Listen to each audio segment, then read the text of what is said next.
صدقہ فطر کے بارے میں یہ مسئلہ یاد رکھیں کہ باہر ملک میں رہنے والا شخص اسی ملک کے حساب سے صدقہ فطر ادا کرے گا جہاں وہ رہتا ہے.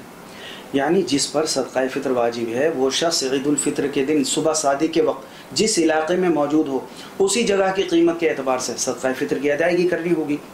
اور نابالغ اولاد کی طرف سے صدقہ فطر کی ادائیگی چونکہ والد پر لازم ہے، لہٰذا اگر والد عید کے دن مثلا دبئی میں ہیں اور نابالغ بچے انڈیا میں ہیں تو اپنے نابالغ بچوں کی طرف سے بھی صدقہ فطر دبئی کی قیمت کے اعتبار سے دینا ہوگا.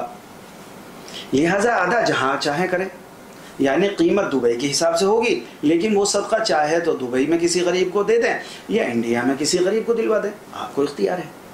اور بالغ اولاد کا فطرہ والد پر واجب نہیں، اسی طرح بیوی اور ماں باپ کا بھی واجب نہیں.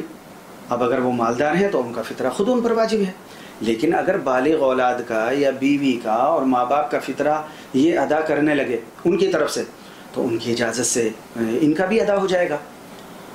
البتہ وہ لوگ ماں باپ وغیرہ جہاں ہیں وہیں کی قیمت کے اعتبار سے ان کا صدقہ فطر ادا کرنا ہوگا. لیکن اس میں ایک بات کا لحاظ رکھنا زیادہ مناسب ہوگا، وہ یہ کہ جس ملک کے اعتبار سے قیمت زیادہ بنتی ہو احتیاطاً زیادہ قیمت والے ملک کی قیمت لگائی جائے گی تاکہ غریب کو زیادہ سے زیادہ فائدہ پہنچایا جا سکے. اللہ تعالی ہمارے صدقہ فطر کو قبول فرمائے، آمین.